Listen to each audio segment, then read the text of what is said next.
Bienvenue dans 50 nuances d'horreur. Je suis Lily Allan, autrice, chroniqueuse littéraire et amoureuse d'horreur depuis toujours. Pas l'horreur pour choquer, pas celle qui se consomme vite et s'oublie, mais celle qui reste, celle qui travaille l'imagination longtemps après avoir refermé le livre. Dans chaque épisode, on prend le temps. On ouvre un roman, un recueil, un classique ou un sous-genre et on le regarde sous toutes ses coutures. On parle de voix, de structure, de rythme, de motifs, de ce que le texte dit et de ce qu'il choisit de taire. Installe-toi, prends ton livre préféré ou celui que tu hésites encore à ouvrir et viens, on va explorer ensemble l'endroit où la littérature et l'horreur se rencontrent. Les trigger warnings de cet épisode sont violence enfantine, cruauté, meurtre, hiérarchie et domination, déshumanisation, bouc émissaire, incendie. Comme toujours, le traitement sera sobre, on parle écriture, éthique et effet et sans sensationnalisme. Tu crois connaître Sa Majesté des Mouches parce qu'on t'en a déjà montré la surface. Une île, des garçons livrés à eux-mêmes, une conque, un feu, un buste couvert de mouches, un salut militaire travesti en danse tribale. Revenir au texte, c'est découvrir qu'il ne s'agit ni d'un roman de survie, ni d'une simple parabole de civilisation contre sauvagerie, mais d'un dispositif moral très précis, mis au point par un instituteur devenu romancier, William Golding, qui se méfie autant des slogans que des vertus proclamées. Le livre tient par une écoute. Comment un enfant parle, comment il nomme ce qu'il ne comprend pas, comment leurs mots se mettent à fabriquer le réel qu'il redoute. Et il tient parce qu'il met en scène une expérience à la fois minuscule et totale. L'archipel de leurs décisions devient un monde, et ce monde, à force de gestes répétés, finit par ressembler au nôtre, sans adultes, mais plein de leurs habitudes. Le contexte importe parce qu'il te déprogramme d'entrée. Publié en 1954, le roman arrive dans une Angleterre de l'après-guerre, où la foi progressiste vacille. On a vaincu le pire et malgré tout, la barbarie a prouvé qu'elle savait employer des outils de la modernité, l'organisation, le langage politique, la bureaucratie et la science. Golding, qui a servi dans la Royal Navy, a vu des navires brûler et des jeunes hommes obéir jusqu'à l'absurde. Il a vu aussi des civils, des voisins, devenir capables de choses qu'ils n'auraient pas cru d'eux-mêmes une saison plus tôt. Le fantasme rousseauite d'une innocence naturelle qui suffirait de préserver lui paraît naïf. L'idée inverse d'un péché congénital dont il faudrait s'absoudre par la loi lui semble tout aussi dangereuse si elle ne se traduit pas en une discipline sans éducation du cœur. Sa Majesté des Mouches n'enseigne pas une thèse, il vérifie une inquiétude. L'île ici n'est pas un paradis perdu ni un enfer. C'est un laboratoire que l'histoire a rendu possible.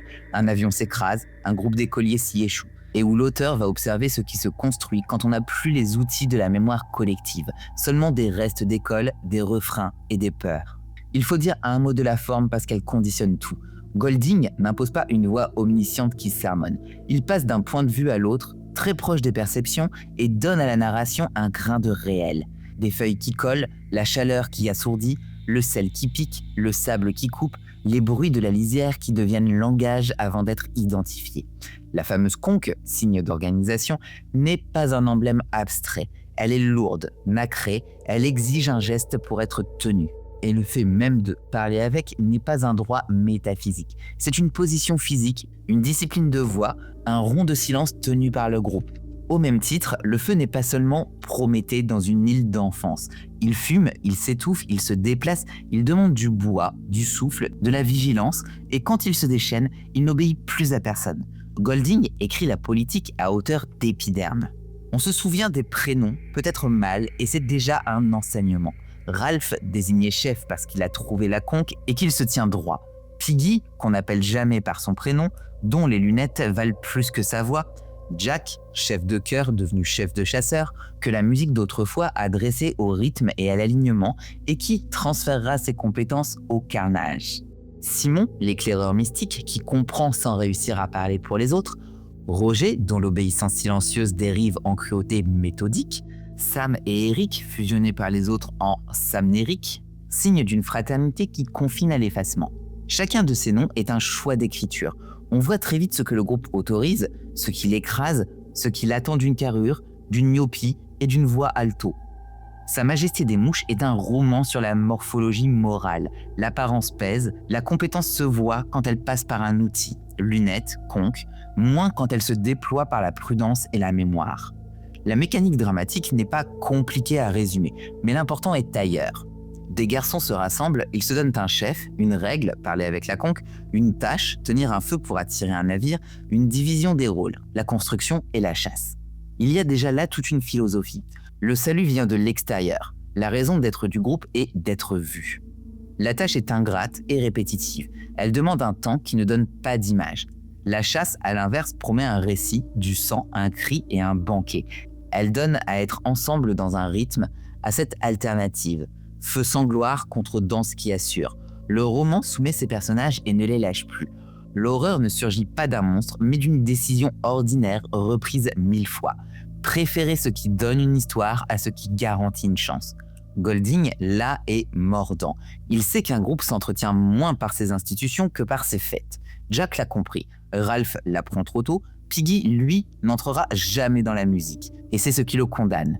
On parle souvent de la bête comme d'un symbole transparent. Elle ne l'est pas. Elle résulte d'un bruit, d'un mouvement, du regard d'un enfant qui confond l'ombre et la forme, puis d'un rituel qui donne à croire, et enfin d'un objet qui se prête au rôle. La bête est littéraire avant d'être religieuse. Elle naît d'une série d'énoncés qui n'étaient pas faits pour être vérifiés. La découverte du parachutiste mort, gonflé par le vent, pris dans ses sangles comme une marionnette horrible, est un moment d'école d'écriture. Golding ne rit pas de ses personnages. Il les accompagne au plus près de ce qui fait un imaginaire paniqué.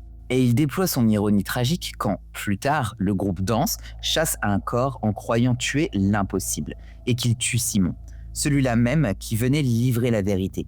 La bête n'existe pas, nous l'avons fabriquée, voici la preuve.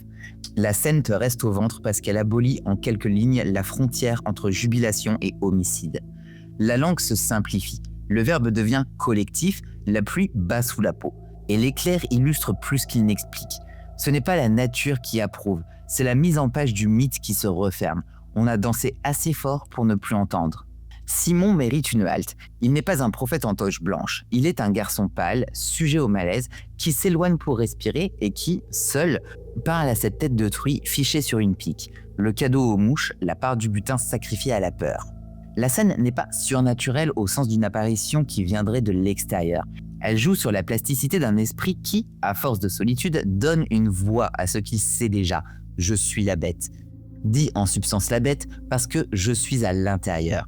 Golding, là, atteint une justesse brûlante. La tentation de chercher un auteur du mal en dehors de soi se heurte à la constatation que ce qui nous gouverne naît de nos propres échanges, de nos besoins de chef, de nos joies de meute, de notre lassitude. Simon, en allant dire cela, mourra, et sa mort n'a pas l'efficacité d'un sacrifice. Elle constate seulement que la vérité n'est pas un talisman quand une danse a pris. Piggy, lui, porte la flamme sans le vouloir, littéralement. Ses lunettes allument le feu. C'est son savoir-faire qui rend possible l'espoir. Sa parole, pourtant, vaut moins que son vers. Golding insiste sur cette humiliation méthodique. Intelligence technique sans charisme, corps sans aura, mémoire des règles sans main pour les faire respecter. L'Angleterre des classes parle par son embonpoint, l'école par sa myopie, la science par ses lunettes. Et quand on lui casse l'outil, on le condamne d'avance. Il ne servira plus à rien au récit qui triomphe à coups de peinture de guerre. Sa mort, projetée du haut du rocher par Roger, est d'une violence inouïe que l'auteur n'entoure d'aucune musique. La conque brisée dans la foulée n'est pas seulement un symbole qui casse, c'est un bruit. Plus personne ne parle à partir d'une forme. Le roman le dit sans long discours. L'objet qui garantissait une scène publique a cessé d'exister. Il ne reste que la voix de ceux qui tiendront la falaise. Si le roman est si souvent mal lu, c'est parce qu'il refuse la morale paresseuse. On voudrait des gentils et des méchants. Il nous donne des choix répétés qui fabriquent du malheur. Jack n'est pas un diable, il applique ce qu'il a appris. La chorégraphie, le commandement, l'honneur de groupe, la punition comme pédagogie. Il fait du cœur un bataillon. Il détourne une compétence au service d'un ordre vide. Ralph n'est pas un saint. Il rêve lui aussi de l'admiration de ses pairs. Il sacrifie parfois le bon sens au prestige. Piggy n'est pas qu'une victime. Il méprise les autres à la hauteur de leur mépris. Il parle juste, mais sans appareil de séduction.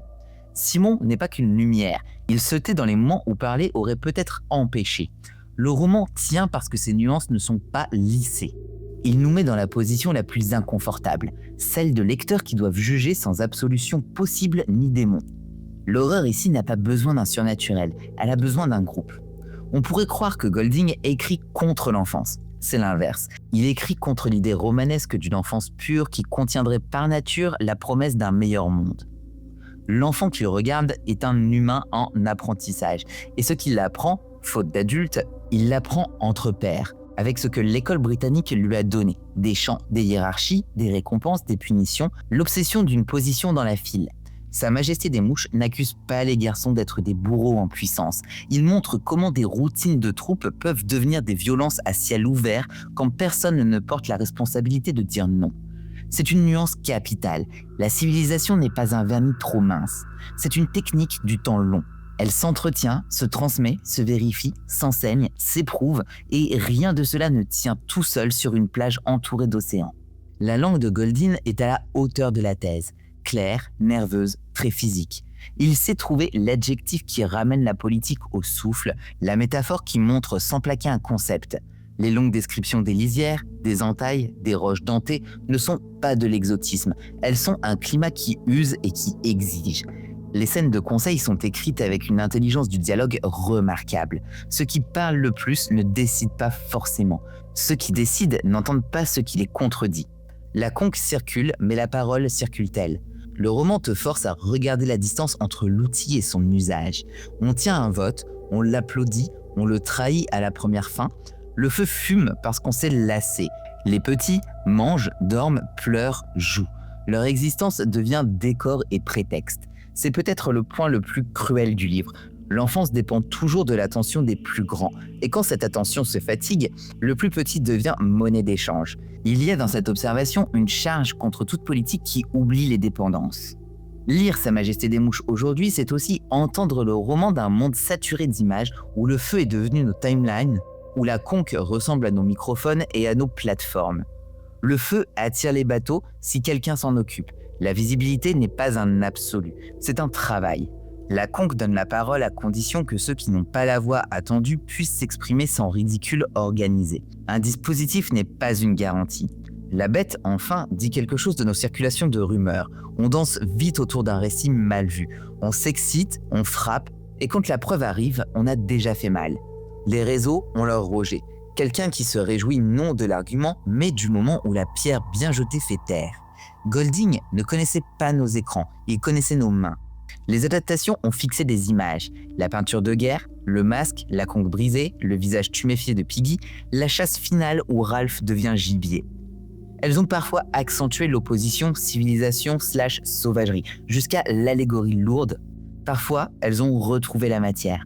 La chaleur, la fatigue, l'ennemi, la bêtise dangereuse de l'amusement collectif. Le risque à l'écran, c'est de confondre intensité et volume sonore.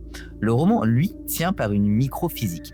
Les degrés de lumière, la vitesse d'une respiration lorsqu'un rire part trop haut, les apartés où l'on décrète qu'un tel est drôle, donc dispensable. C'est pourquoi revenir au texte rééquilibre. On quitte la fresque pour la mécanique fine. On n'a plus un message, on a un monde en train de s'écrire. Il faut parler de la fin parce qu'elle reconfigure tout ce qui précède. Ralph, traqué, couvert de saleté, unique cible d'une meute qui a besoin d'un bûcher, débouche sur la plage où se tient un officier de marine. Propre, surpris, presque amusé par ce spectacle d'enfants trop enthousiaste. En 3 échanges, Golding te renverse la table. L'adulte qui s'offusque d'une barbarie enfantine, je pensais que des garçons comme vous, 3 petits points, sous-entendu britannique, élevé, scout, et lui-même l'agent d'une guerre qui brûle au loin, ces bateaux lancent du feu sur des villes, la honte change d'adresse. Ce n'est pas une pirouette, c'est un miroir tendu. On voit mieux ce que le roman fait depuis le début. Il fabriquait un microcosme pour ramener la responsabilité à l'échelle humaine, pas pour disculper l'histoire, mais pour éviter le confort inverse. C'est la faute des grandes forces. Les grandes forces travaillent parce que partout, les petites forces les servent sans réfléchir. Le salut de Ralph, par l'irruption d'un adulte, est moins un miracle qu'une comédie tragique. On échappe à une mort vieille de quelques heures pour retomber dans une guerre vieille de plusieurs années.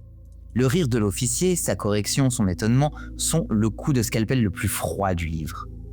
Que reste-t-il alors ? Une boussole plus qu'une doctrine. 3 gestes pour le dire simplement. D'abord, ne jamais confondre un outil de parole avec la parole elle-même. La conque ne garantit rien si ceux qui la tiennent ne veulent pas entendre. Ensuite, accepter que le feu, tout ce qui promet d'attirer, s'entretient, et qu'il est moins glorieux que la danse autour d'un gibier. Ce qui sauve ne raconte pas toujours une belle histoire. Ce qui fait des histoires ne sauve pas toujours. Enfin, apprendre à regarder la bête dans sa vraie nature. Non pas une chose à l'extérieur qu'on pourrait tuer une fois pour toutes, mais une pratique collective qui, sans examen, revient. L'ennemi commode, l'autre, l'excitation qui dispense de penser, la fatigue qui préfère applaudir que discuter, le prestige accordé à la force plus qu'à la pensée. Tout cela à l'âge des enfants et la vigueur des adultes. Golding n'a pas écrit un pamphlet contre les scouts, ni une confession d'un pessimisme sans rémission. Il a signé un roman de responsabilité. Si l'innocence existe, elle n'est pas un état, c'est un effort. Si la civilisation mérite d'être défendue, elle ne tient pas par une bannière, elle tient par des gestes minuscules répétés. Écouter sans humilier, contredire sans spectacle, refuser que l'amusement fasse loi, protéger celui qui a un outil plutôt que l'insulter parce qu'il n'a pas la bonne tête. Piggy ne demande pas d'être aimé, il demande qu'on reconnaisse ce que ses lunettes permettent. Simon ne demande pas d'être sacralisé, il demande qu'on lui laisse le temps de finir sa phrase. Ralph ne demande pas d'être chef, il demande qu'on reste d'accord sur un feu. Jack ne demande pas l'enfer, il demande un monde où sa compétence de meneur soit utile. Roger, lui, ne demande rien, il attend que la pierre soit libre. Le roman existe pour que nous n'oublions pas qu'il y a toujours un Roger. Relire Sa Majesté des Mouches en 2025 ou demain n'a rien d'un devoir scolaire. C'est un test de nos propres réflexes. Où dansons-nous plus que de raison? Où cassons-nous des conques sans dire que nous cessons de vouloir parler? Quel feu avons-nous laissé s'éteindre parce qu'il fumait et faisait les yeux rouges? Quel Piggy avons-nous rendu ridicule pour éviter de lui devoir quelque chose? À quel Simon avons-nous ri au moment où il est arrivé avec un morceau de preuve? Golding n'attend pas une confession, il attend une mémoire active. Si ce roman pèse encore, c'est qu'il propose un travail très concret. Tenir une île, c'est tenir une salle de classe, un groupe, une entreprise, une famille, une communauté. Tous ces lieux où les petits théâtres de nos peurs s'écrivent d'abord en mots, en chants, en jeux, et où la noblesse d'un rituel se mesure à sa capacité à accueillir celui qui ne parle pas comme nous.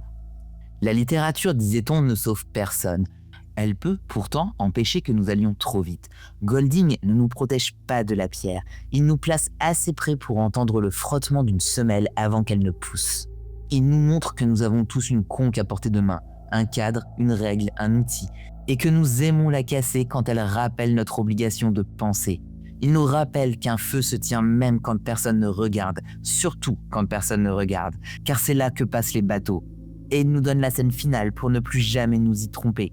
L'ironie d'un adulte propre face à des enfants sales est une manière de ne rien apprendre. La honte utile est de savoir que l'ordre n'est pas la morale et que la morale n'est pas l'ordre, c'est un soin. On referme Sa Majesté des Mouches avec un poids en bouche, mélange de sel et de cendre. Ce n'est pas l'odeur d'un bûcher, c'est l'odeur d'une phrase honnête. Le livre ne nous prend pas de haut, il ne nous lâche pas de haut non plus. Il se contente de cette exigence simple qui fait les classiques, dater nos illusions sans nous priver d'agir. Il ne dit pas « l'homme est mauvais », il dit « ce que nous appelons le bien n'existe qu'à la mesure du temps qu'on lui donne ». Il ne dit pas « l'enfance est perdue », il dit « offrez-lui des formes qui la protègent d'elle-même ». Il ne dit pas « il n'y a pas de salut », il dit « sans feu aucun navire ne voit l'île ». Et il laisse dans la main la sensation d'un coquillage lourd, froid, fragile, dont le son, si on le porte à la bouche, peut encore rassembler si l'on veut bien cesser de brandir et apprendre à écouter ce que l'autre y met. Alors oui, on a tous un peu de Ralph, un peu de Piggy, un peu de Jack, un peu de Simon. Et c'est peut-être la seule consolation que le roman autorise, reconnaître ses parts pour les tenir ensemble.